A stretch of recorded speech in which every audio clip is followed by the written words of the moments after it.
We've been cooking up a master plan in the background to make things faster and more efficient. This will be revealed in this episode. But before that, we have a problem. There's a huge mess that needs to be cleaned up all around the base. Chests littered everywhere with thousands of random blocks. We've got to store this stuff somewhere, so first up this episode is a storage room. Before we get into it, if this is your first time, here's a recap of what we've done so far. We've built and decorated this house on the surface. We've added a little outdoor area with a pond. We've built this tree farm for unlimited wood. We've built this mob farm for all the mob drops, namely bones for the wood farm. We've built a wheat farm for food, and we've built a gold farm and trapped some piglins for bartering to try and get a source of unlimited iron. And that's where we're up to now. Enjoy.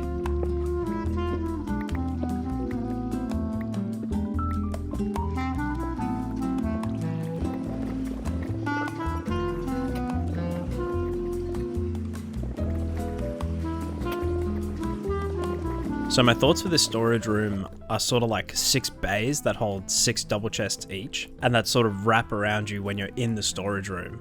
I think the majority of it will be decorated out of wood as well, as it's just the easiest resource that we actually have access to at the moment.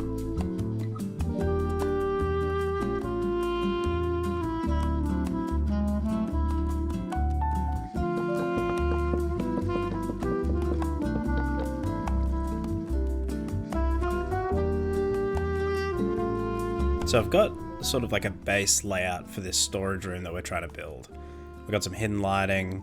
We got, 6 different bays, 1, 2, 3, 4, 6 bays that'll have all 3 chests each. Now I think that's definitely way too much storage, but what we've got is just like a bulk of like nether stuff, for example, and a bulk of stone and things like that. So even though we don't have like a large variety of items, we've got like a lot of bulk of a bunch of different stuff. So I'm trying to get like a bunch of different colors in here. This floor, for example, it being spruce slabs, I'm not overly convinced of. I think I might want to go for more of like a gray palette that's more in line with sort of what we've done around the rest of the base with the darker blocks. Let's give that a go, and I'll see if I can get something else going with the roof as well. This sort of area here too, I want to be like a balcony sort of area, I suppose, just so that when we come in, we're not coming in over one block and then through. So this will be covered all the way out to here.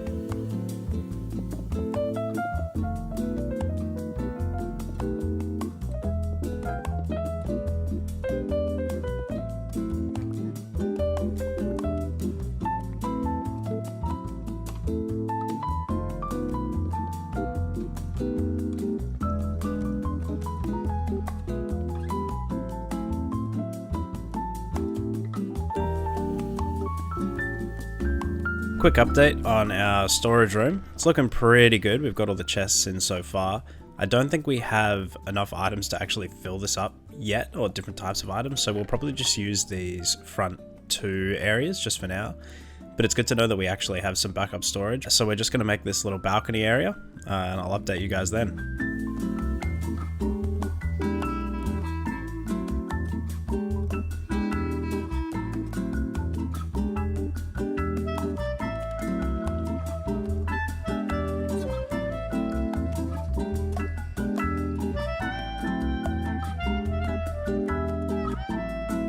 We have completed the storage room, and I'll show you guys in a second. We moved all of our items out of all the chests that we've got just sort of lying around, so everything is empty. All these chests here, all empty, and then all the chests that were below down here are all empty now as well. There was a lot of netherrack that we mined, but anyway, here is the storage room. So we've got this little deck area with a whole bunch of furnaces, all hidden lighting. We've got so many chests. I honestly thought that we'd only use these set of 12 chests, but we've actually had to expand. We mined so much. I actually cannot believe how much we've mined. Especially making that gold farm. Like, look at all of this netherrack. It's just crazy how much we mined. I genuinely can't believe it. Everything is sorted now. Stone, all the other stone, all the different products. Those should be in the ore chest. All the different ores. We can finally see how much ore and stuff that we've mined, which is cool. We do have the gold chest that's in the nether that will probably stay there, that holds all the gold, just because we want to be doing piglin trading there. Everything's done. Let me know what you think about the design. As always, I'm so open to feedback about this design and what could be improved. I do like sort of how moody it is. It does really suit the underground nature of it. I'm actually really happy with that. I really, really like it. So, but let me know what you think. Now, the one thing that is really slowing down our progress is literally how fast we move. By that, I mean vertically.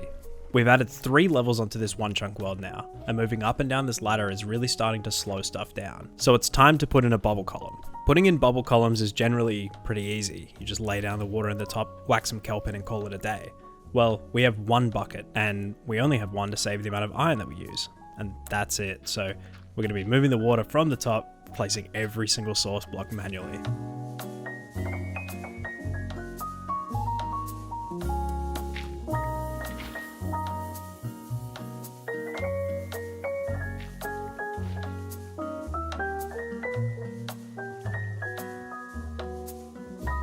This is our completed bubble column system. It's got some drops on the left hand side as well as the bubble column that runs all the way up. So if we take it up, it runs all the way to the top. Like that, all the way up to our base here. So we've got our trapdoor here. What we do is open this up and go down, close it on the way down, and basically we can go to all the different levels as we drop down. So this is all the way down to our storage room, and then we can just go straight back up when we want to get off at a level. We just hop off. We may take like a little bit of damage, but it's much faster than climbing a ladder.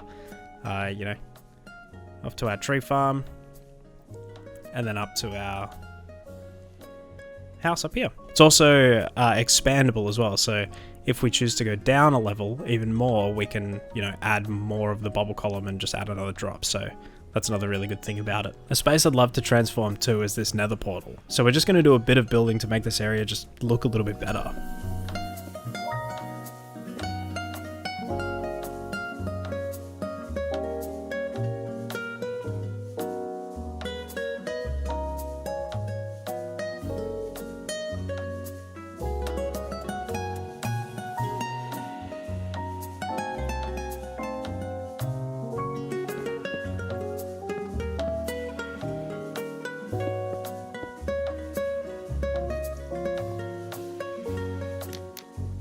Here is our completed nether portal room. It's pretty plain. It's not perfect, but you know, sort of just a little bit better than the mess of sort of cave that we had before. This section's kind of empty. I'm not really sure what to do with it. It does border onto the actual world border, so I can't put anything further behind this. So if you have any ideas on what could go here, let me know. I just chucked the crafting table there just to fill the space.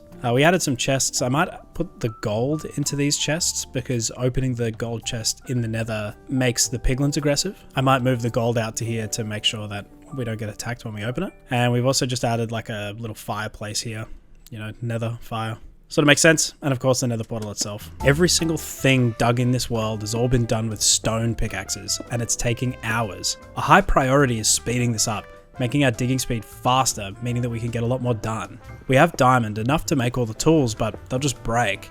We need a renewable source of diamond to make these tools. Or do we? Enter the mending enchantment.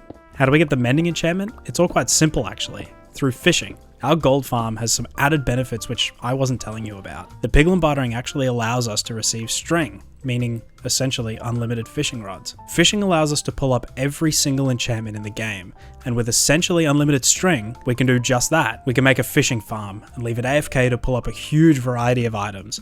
The golden ticket, the mending enchantment. Okay, so the way to build this is a fence post. We make a hole here. We waterlog this fence post. Pressure plate on top. Note block on the end. Block on top of that. And iron trapdoor here. And that should be it. So let's go make a fishing rod and let's give this a go. Trying this out for the first time. It's only going to take durability, it looks like, when it catches something. If it does. Oh, there we go. Oh, it does work. Look at that fish. Nope, there we go, got another drop. That's raw cod. Tropical fish and raw cod. Yeah, let's give this another go here. Look, for this episode I might just run this for I don't know, 10 minutes or something like that, and we'll just see what we can get. Let's give it a go. See you in 10 minutes.